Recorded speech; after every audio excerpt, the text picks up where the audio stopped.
Before the next episode of X Job Downloaded starts, I have a big favour to ask. If you've enjoyed any of our episodes so far, please can you click on the follow button on your platform. I'm on Apple, Spotify, Google, Amazon and YouTube. It costs nothing to follow, but makes a real difference to me as a podcast producer. Thank you.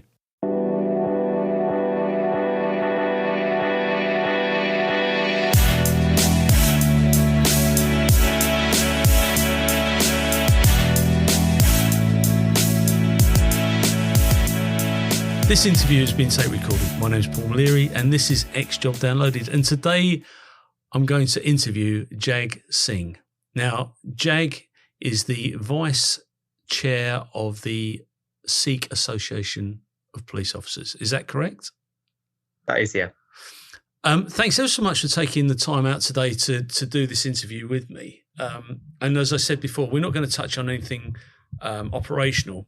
Just out of interest, where are you from and what's your background? Okay, so I've been a police officer for about coming to 13 years now. I'm originally from the sort of Birmingham area. I served in West Mids Police up until about the start of 2017. Then I transferred across to Leicestershire. So I'm currently working as a DS in CRD, and we sort of cover sort of West Leicestershire and that sort of region, pretty much. Fantastic. And your family are Sikhs, originally from the Punjab?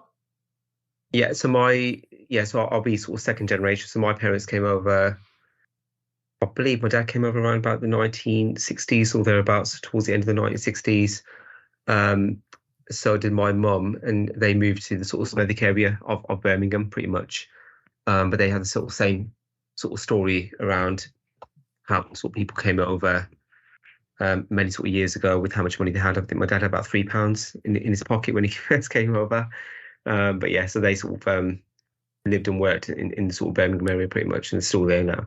Incredible. I love Birmingham. I did my CID course at Tally Ho long time ago, 10-week CID course, which the food was fantastic. There's a Balti house just up, I don't know if it's still there, past Pebble Mill on the left-hand side. I think it's called the Royal Watan or something like that, and it's go in there, table naan, great big Baltis. It was absolutely superb. What was your inspiration to join the police? I think I'll be honest. I think when I sort of joined, it was the sort of tail end of the recession back in 2008, and I think that sort of rolled into sort of 2009 and 10. And I was teaching at the time, and where I was teaching is at a college. And there were sort of some discussions going on around sort of cutting hours back and sort of issues around budgets and so on. So I think back in that sort of 10, 20 years ago, I think with sort of police applications, they used to roll on. You'd apply to join the police, and it would sort of be in the system for about 2 years, a year or 2 years. So I had an application to join West Midlands Police at the time. That opportunity came up when I was sort of thinking about what I wanted to do. So I decided to join the police. And I think joining the police as well, making a difference as well, and every day being very sort of different, and doing very sort of different things. I really enjoyed it. So I stayed in the police, and then I've ended up where I am now, pretty much. And I mean, the association itself, when was the Sikh Association formed? Or the Police Association for Sikhs, when was that formed? So we've always had sort of local Sikh networks for the last sort of 20 to 30 or 40 years. And we felt that there was a need to have a national network or association which could sort of represent the interests of Sikh officers and staff throughout the country. So we held a number of sort of discussions on the tail end of sort of 2018, and we formed it, I believe, in February 2019. And I think you mentioned Tally Ho. We held our launch event at Tally Ho. I believe it would have been February the 7th, right. 2019. So I think we've been around for about 3 years now. Pretty much. Fantastic! And what's the membership? How many members are there? Top of my head, I think there's around about 200 members. The membership that we sort of collate is either through, originally we were sort of giving out forms, people are filling in forms. We've now moved to an online sort of website and submissions by the website, or even emailing us pretty much. But I would say around about 200 people. And what's And sorry, that's officers and staff, pretty much. That's what I was going to ask you. So that's anybody that's involved in policing, whatever role they can join. How has it changed over the years for members of the Sikh community within the police service? I think if you sort of look back at sort of policing, going back to the sort of 60s or 70s, I think the first Sikh police officer, in fact, joined Leicestershire Constabulary, I believe, in the 1960s. So there's always been a sort of a Sikh presence within the police, and I think with sort of Sikh officers and staff, the ones Sikhs that are sort of have the visible representation, they're quite distinguished by the turbans that they wear and their beards and so on.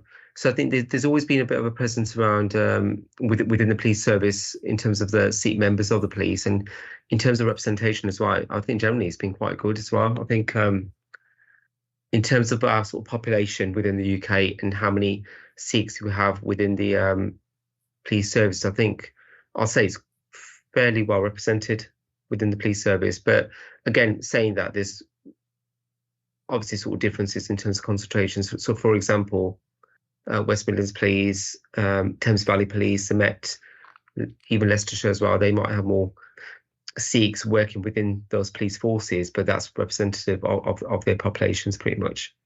And do you think and I'm not going to put you on the spot here, but do you think the police service reach out to the Sikh community in order to gain more recruits, or do you think there's more that they could do in order to support? I think I'd say recently, of the last sort of decade or so, especially since the sort of murder of George Floyd and the sort of emphasis around representation within the wider service, and the sort of push to recruit more people from underrepresented communities within those communities of the Sikh community, I think there's definitely been some emphasis there around reaching out to the Sikh community. I'd say there's a lot more that needs to be done. There's always room for improvement, but I think we are sort of beginning to, or probably walking in the right direction, and hopefully that can sort of gain momentum as we go on. And how do you feel the community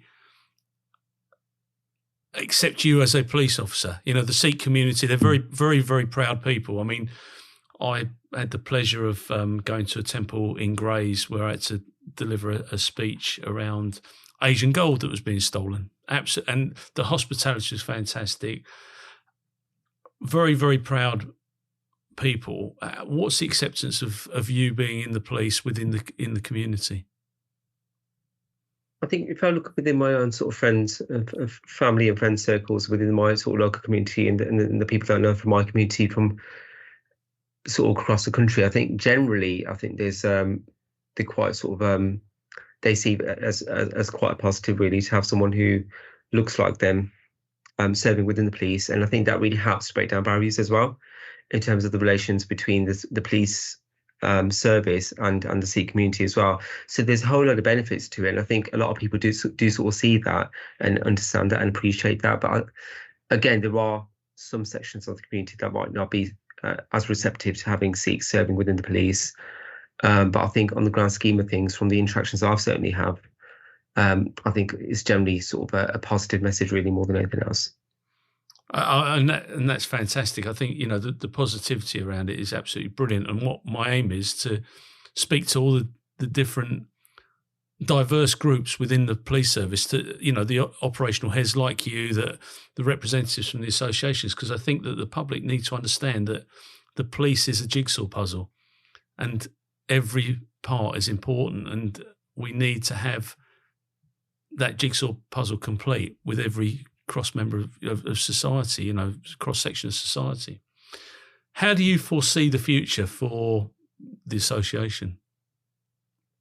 I think we've gone from strength to strength. I think we've been really lucky and to start off the way that we have, and to have the support from the local Sikh networks as well. I think we've been on quite a journey over the last sort of 3 years, but just to sort of fill you in terms of some of the work that we've done, we've got a really good relationship with government. with the Home Office in particular. We've got a good relationship with a number of police forces. In terms of operational matters where there's been issues concerning the Sikh community, we've been able to sort of assist and support forces and help them to better understand what the issues are with the Sikh community, with the end aim that they have a better relationship with the community, really, and understanding what the Sikh issues are and sentiments as well at the same time. We've branched out as well. We've supported the launch of local Sikh police networks. Probably most recently, West Yorkshire launched a Sikh association. College of Policing will launch one as well, and I think there's talks about Police Scotland launching one as well in the near future. So I think we're growing as a network and as a branch, and I think that's a key word, really, the network. And I think when you've got people that are like-minded, that want to work in collaboration with each other for a common purpose, I think it really does help, and it does break down barriers, and it does put policing in a positive light as well, especially within communities that are quite traditionally sort of underrepresented, really, within the police. So I think looking forward in the future, I think there's a lot more growth there, pretty much. And of course, you'll have the support of the chief officers, and rightfully so. The community needs to be represented, appropriately. And I worked in Leicester. We had some Asian males that died underneath a lorry. They've been brought in by a clandestine trucker. Brought them in, and they died on the hottest day. It was absolutely terrible. And we did a lot of inquiries in Leicester. And I might have told you, but I was walking through this particular street, and I needed to find somebody that spoke Gujarati. And lo and behold, PCSO comes along and says, this is my problem. I think these people are witnesses, blah, blah, blah. And she said, I speak Gujarati.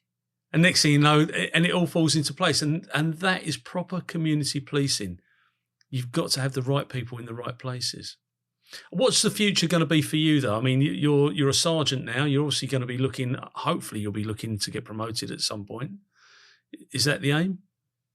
That is the aim, but just touching on what you've said around sort of community policing very quickly, Paul, I think in my sort of career, I've only been in the job for about 13 years. I think I've seen the real sort of tangible benefits of having that relationship with the communities, and I think breaking down barriers as well, and where there's distrust and where it can sort of escalate to something else, where either we as an association or myself as a Sikh officer, we've been able to intervene and provide that sort of dialogue and that engagement, and it's how to resolve a lot of issues. And I think sometimes we don't always understand. I think when it comes down to preventative work, it's really hard to measure preventative work because you can't measure it, because if it's not happened, there's no sort of measurements or scale that you can sort of apply to that. And I think there is a lot of work that goes on with networks, with police networks, where we are able to have that engagement, that dialogue, and we are able to benefit the service, really. And I think the association, our association, I think we've got a key part to sort of play in that. But coming back to your question, I think in terms of myself, I think I've got a long way to go. Although I might look quite old on this podcast, I've still got probably about 20 years service left, pretty much. I'm not in a rush to sort of go up the ladder or even sideways. I think I'll probably take it a step at a time. I enjoy my role. I really enjoy the team that I've got as well. And I think on the ground, we do really make a big difference, really. So I enjoy the operational side of things, being on the front line. Whatever the future holds, really. And the world is your oyster. There are so many opportunities in the police. I'm just going to ask you a question. You're saying about your turban. We used to play hockey against Sikh teams, and the turban is traditional headdress, etc., etc. And of course, the public don't realise that you won't wear a police hat. You'll wear a turban whilst you're out on patrol. Is that the case? Yes, if I can sort of explain the sort of significance of the turban very briefly. So the turban itself has always been associated with sort of royalty or aristocracy, particularly within sort of the Indian subcontinent. I mean, you used to see it in sort of old European pictures as well, what have you, across different parts of the world. But within the sort of Indian subcontinent, it was traditionally worn by members of the royalty, members of the ruling classes, or the aristocracy at the time. And our 10th Guru said that I want my sort of Sikhs to wear the turban, and it represents a crown pretty much. So for us, he's crowning us as members of the Sikh faith. So Sikhs see the turban as a crown pretty much, and we hold it in very sort of high value, and that's why I think the Sikhs have always been quite uncompromising when it's come to the turban, and sort of standing up for our rights and the reasons why we want to wear a turban. If we sort of apply that to sort of a Western sort of analogy and understanding in terms of the Sikhs, I mean, if you look back to the sort of the world wars, and look back at World War I in particular, when it was mainly sort of trench warfare, and you had Sikh regiments that were brought over from the Indian subcontinent to fight in Europe. I think the British commanders at the time were sort of adamant that the Sikhs need to sort of remove the turbans and wear helmets. But the Sikhs refused, and they sort of fought with the turbans. They didn't sort of compromise in terms of wearing a helmet, and they were very sort of steadfast in their identity. And there's a lot of history there, a lot of documented history around how the sort of Sikh armies and regiments fought very bravely. They didn't compromise, and a lot of scenarios, in fact, because the turbans are a lot more bigger than what we wear now. A lot of the bullets were fired at the Sikh soldiers by the Germans or the Austrians actually bounced back from the turbans. They didn't penetrate the sort of turbans or injure them in any way. So it's quite protective within itself. But in terms of the identity and everything as well, and the steadfastness in terms of preserving our identity, I think that holds a special sort of place for Sikhs, really. And for us, we sort of see it's a crown. Coming back to the point around policing, I mean, my force, Leicestershire Police, they're very supportive in terms of religious identities and what have you. So I've never been asked to sort of replace my turban by wearing a helmet. Bearing in mind, there are some operational areas where you would have to wear a helmet. For example, if you're in an ARV, armed response vehicle, if you're a firearms officer, or if you're CBRN trained or public order trained as well. But in the general grand scheme of things, in terms of general operational policing, though, I would wear my turban. And as a detective, there's no sort of prescribed colours that I would have to wear. If it's a uniform, then it's certain colours. But if you're in plain clothes, then it can be pretty much whatever colour. And what are the? I'm glad you've raised this, because what are the values of the Sikh religion?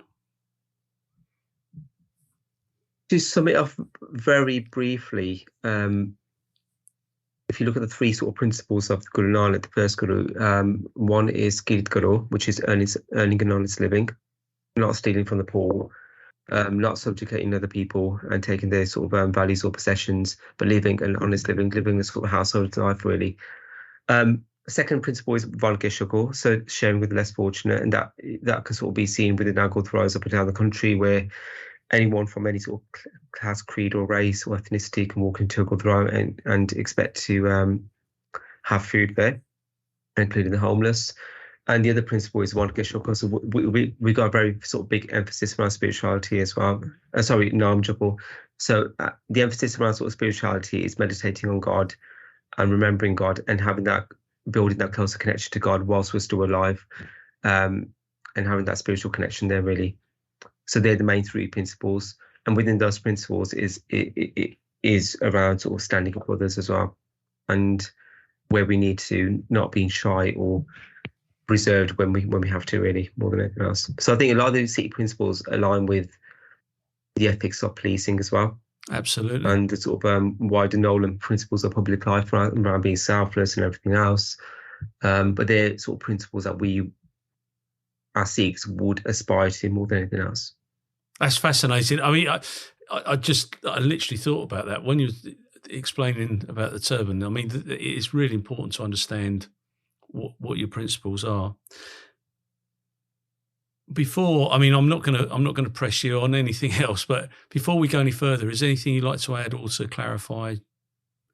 No, I think, thank you for the opportunity, first of all, most Paul. I think it's really good to have this podcast with yourself, really, and giving me the opportunity really to speak with you, to explain my background and what sort of what sort of things are important to me, really, around the association and everything else. And I think just to sort of summarise, policing is a sort of good career. You can make a difference to people's lives, and I think if you look at the sort of the world around us now and all the noise and everything else going on, all the sort of negative narratives in the media and everything else, I think it sort of takes away the sort of positives in terms of what the police do day in, day out. And I think the vast majority of police officers work hard to do the right thing. And that's really important to recognise. And I think in terms of policing itself, again, there's a lot of room for improvement. There's a lot of issues that need to be resolved. But if you look at our sort of policing model,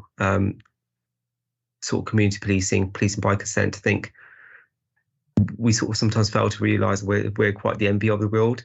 If you look at the police forces around the world in terms of how they police and everything else, and I think we've got something good here, but we need to build on that really and improve that more than anything else. Yeah, you're absolutely right. And if I can help with that, if it's about getting a message out, please don't hesitate to get in touch with, we've got a lot of people across the world that listen to this, including the Indian subcontinent. Please reach out and we'll help you wherever we can to get that message out. I really believe in the police. It's in me.